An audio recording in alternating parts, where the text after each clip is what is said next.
Welcome to the Baseface Network.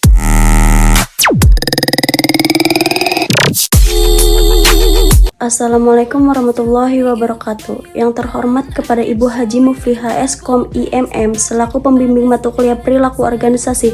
Perkenalkan, nama saya Putri Julianti dari kelas 3E Manajemen Universitas Bina Bangsa. Saya di sini akan menjelaskan tentang teori motivasi. Baik, langsung saja kita ke materi yang pertama. Apa itu motivasi? Motivasi berasal dari kata move for yang berarti dorongan atau bahasa Inggrisnya to move. Motif diartikan sebagai kekuatan yang terdapat dalam diri seseorang yang mendorong untuk berbuat drive force. Motivasi adalah bentuk dorongan yang timbul pada diri seseorang secara sadar untuk melakukan suatu tindakan dengan tujuan tertentu. Motivasi juga bisa dalam bentuk usaha yang dapat menyebabkan seseorang atau kelompok orang tertentu tergerak melakukan sesuatu karena ingin mencapai tujuan yang dikehendakinya. Selanjutnya ada proses motivasi. Proses motivasi terbagi menjadi 3. Yang pertama ada kebutuhan. Kebutuhan adalah kekurangan yang dirasakan seseorang pada suatu waktu. Yang kedua ada dorongan. Dorongan sering juga disebut motivasi adalah energi yang dikeluarkan dan diarahkan untuk mengembalikan keseimbangan fisiologis dan psikologis. Yang ketiga ada insentif. Insentif atau tujuan merupakan akhir dari sebuah siklus motivasi yang dimaksudkan dengan tujuan adalah segala sesuatu yang bisa memenuhi kebutuhan dan mengurangi dorongan. Teori motivasi dari Herzberg. Menurut Herzberg 1966 ada 2 jenis faktor yang mendorong seseorang untuk berusaha mencapai kepuasan dan menjauhkan diri dari ketidakpuasan.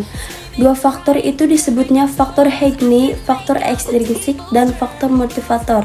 Faktor intrinsik, faktor Hackney memotivasi seseorang untuk keluar dari ketidakpuasan. Termasuk di dalamnya adalah hubungan antar manusia, imbalan, kondisi, lingkungan, dan sebagainya. Faktor ekstrinsik, sedangkan faktor motivator memotivasi seseorang untuk berusaha mencapai kepuasan yang termasuk di dalamnya adalah achievement, pengakuan, kemajuan tingkat kehidupan, dan sebagainya. Faktor intrinsik. Teori motivasi menurut Aldefer juga berkesimpulan bahwa 5 hierarki kebutuhan yang dikemukakan Maslow dapat dikemas menjadi hanya 3 tingkatan, yaitu sebagai berikut. Yang pertama adalah kebutuhan eksistensi, yang kedua kebutuhan berhubungan, dan yang ketiga kebutuhan pertumbuhan. Baik, selanjutnya ada motivasi prestasi MC Klein. MC Klein dalam Dinanti 2014 mengatakan bahwa motivasi berprestasi adalah keinginan untuk melakukannya dengan baik, tidak begitu banyak demi pengakuan sosial atau prestis, tetapi untuk mencapai perasaan batin prestasi pribadi, sukses dalam menyelesaikan dengan beberapa standar keunggulan. Teori motivasi X dan Y. Teori X menekankan pentingnya pengawasan ketat, imbalan eksternal, dan kehukuman, sedangkan teori Y menyoroti peran motivasi kepuasan kerja, mendorong pekerjaan untuk mendekati tugas tanpa pengawasan langsung. Selanjutnya ada teori dewasa dan tidak dewasa. Chris Engels.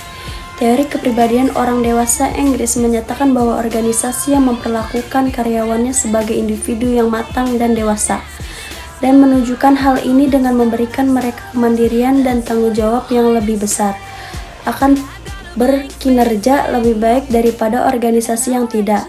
Teori ini mengusulkan bahwa organisasi yang terlalu bergantung pada aturan, regulasi, dan kode etik cenderung menghambat perkembangan pekerjaan menuju kedewasaan, dan lebih jauh lagi menghambat perkembangan pekerjaan sendiri.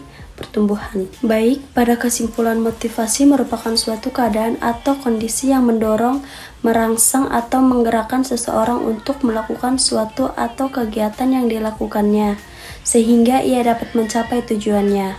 Dalam suatu penerapan perilaku organisasi, pembahasan tentang motivasi dalam organisasi memang sangat penting dalam kajian perilaku organisasi, karena setiap personil atau pegawai pasti memerlukan suatu motivasi baik dari dalam diri maupun dari orang lain. Untuk itu, apabila seseorang sudah terdorong atau termotivasi, maka kinerja seseorang itu akan meningkat sehingga akan mempercepat proses penyelesaian tugasnya dalam bekerja. Baik, mungkin itu saja yang dapat saya sampaikan. Kurang lebihnya mohon maaf. Terima kasih. Wassalamualaikum warahmatullahi wabarakatuh.